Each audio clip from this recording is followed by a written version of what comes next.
but you don't look or seem autistic. So, how many of us adults on the spectrum who are verbal, who have learned to, you know, socially interact as needed in life, get people saying this to you? It's very common because people don't understand the dynamic of being, autistic, but, verbal, and have, they have this stereotypical view of autistics as having very overt traits, and our traits are a little more covert.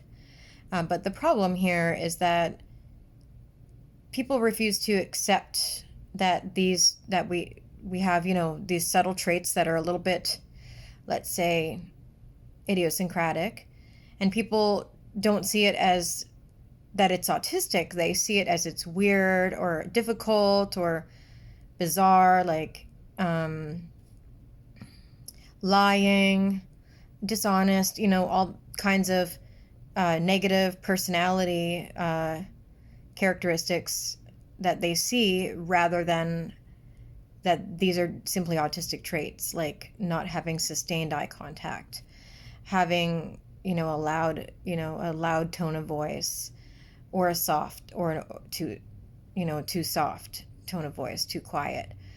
You know, having your facial expressions don't really match what you're saying in the way that people expect them to. But all in all, you can hold a conversation, you can function, you can do what is needed to be done in adult life. We don't really have a choice. So it's really difficult for us that are on that insidious line to, exist along with neurotypicals when they won't accept more insidious forms of autism and neurodiversity in general, and they want to continue sort of comparing it to something that it's not really fair to compare it to. So this is a constant problem that happens for us, and it is changing, but I definitely would say that it was a huge part of why, I was treated so badly in the medical system, is the way that my communication came off when I was asking for help was horribly judged. And it'll continue to be judged by people that are ignorant and want to remain ignorant and bigoted. So as for diagnosis, even if you have a diagnosis, I find, because I do have a diagnosis, that people look at me funny when I try to explain I'm autistic. I'm diagnosed autistic and ADD. And some NLD, traits of NLD, nonverbal learning disorder kind of thing. It kind of overlaps for me, and it does for a lot of us. It's kind of a spectrum of neurodiversity. But I've been definitively diagnosed using childhood video footage and psychometric testing and interviews with my family and interviews with myself and the neuropsychologist. So it's very definitive. I know that autism is a reason why I went through what I went through in life in the ways that I did, rather. I know that's why I've been bullied starting in school and continuing on once I was a young adult. I know that's why I've struggled. And I do not like people that pressure me, with internalizing ableism, to not call it a disability, because it is a disability, and it has been a disability for me. It has also brought me certain gifts. And, with music, I know that my music talents, I believe, come from my autistic brain. I believe that I have a unique way of thinking, and I have that to offer the world in the way that I think. I have a lot. How can I say this? I can't talk this morning.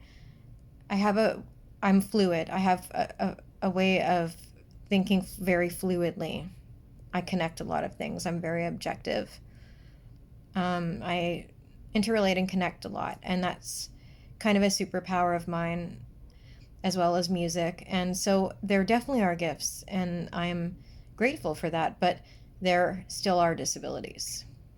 I always had issues with fine motor and coordination, although that might bleed in to the Ehlers-Danlos stuff. Um, and by the way, I'm not editing these videos anymore because, well, I actually have a lone computer right now. My actual computer's in the shop, for one. And for two, I want to present my real self. I used to edit my videos a lot. But I totally went off on a little tangent there. Yeah, it's a disability for me. It does make it hard to read the initial facial expressions. Yes, fine and gross motor coordination, but that might be something to do with my Ehlers-Danlos as well. Writing was always really difficult for me. My writing was so messy, even though my spelling was good. I didn't understand space. Like, I'd stand too close to people when I was a kid, and they would be like, "Ew, go away, R word," and they were really mean to me. And I learned to be, I was like, I don't want to be treated like this anymore. I don't want to be bullied like this. I've got to become cool. So I watched much music constantly as a preteen until I learned, and then I turned into like kind of a goth emo kind of person for a while.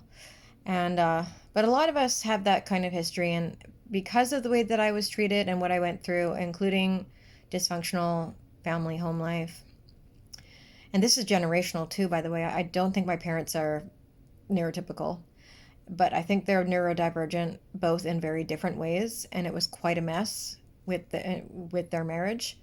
It was painful because they were kind of, would refuse to separate, but they would be so not getting along, and it was awful. And then we went from, it was complicated. My mom got sick, and then my dad was practicing law, but he lost money because he actually tried to help people who took advantage of him, being this a sign, almost a sign of the social faux pas of sort of being overly trusting, right? He was a good lawyer, very smart man, but was overly trusting, and that caused the family problems. So there was a lot of trauma with that, with my mom getting sick, having to fend for myself from a young age while being autistic. I was very bright. It's too bad that I didn't go further in school because of a lot of trauma and bullying and financial stress and all kinds of stuff. Health issues as well that were going completely under the radar. Headaches, chronic pain. I learned to unfortunately, misuse substances, painkillers. I'm on painkillers now, but it's controlled and I'm allowed to. Back then it was like a misuse. Drinking, things like that. Sadly, I got into to self-medicate because I wasn't getting the help that I needed. And then, of course, the medical system judged me for that, right? But anyway, it all stemmed from the fact that people won't accept autism when it is insidious. They never would. I mean, when I was 9 years old, I went to teachers and I was like, is there such thing as being, slightly autistic? And that's how I worded it back then. I know it's not correct to say that now, but that's what I was thinking, because I was quite drawn to the kids in the school that were more profoundly autistic. And what's funny is the EAs would ask me to help them. There was one girl that I absolutely adored. Her name was Jackie. I adored Jackie, and Jackie adored me, and we somehow communicated, even though she was mostly talking through echolalia. And her EA would ask me, can you take Jackie, calm her down for me? I'd take her for a walk. We'd talk. Say, oh, Jackie, what did you do today? How are you feeling? I'd tell them, she had her headphones on one time and they thought, and she was like crying and laughing at the same time and stimming. And I said, you got to take those off. She's overloaded, like with the music. It's not helping her. It's doing the opposite. So I do stuff like that. I just knew. And I'm like, how do I know? Because I do the same thing. When no one was looking, I would go up to my room and like jump on my bed. I would flap my hands. I'd come home from school and I'd be so overloaded and I would just go disappear into my room with my pets and my hamsters and bunnies and all the little rodents I had and jump on the bed and, play, just want to be alone, right? I would be like, don't come in to my sisters, my mom. My mom eventually bought me a trampoline because she was like, you're going to ruin your mattress. So yeah, I was doing that stuff, but in secret. I watched Jackie Stim and I'm like, I do that. So I asked them. That's why I asked them, am I, could I be a little bit autistic or something? And they laughed it off and they're like, don't be silly. You're just unique, and smart and that's silly. And then I read a description of Asperger's syndrome, which is not called that anymore, but anyway, I read this description of it that was extremely male biased. It was very, very male biased. And I was like, well, I do that, but I don't. Like I don't line up trucks and, I did collect dolls obsessively, but not play with them. And I was obsessed with like the make of them, what material they were made.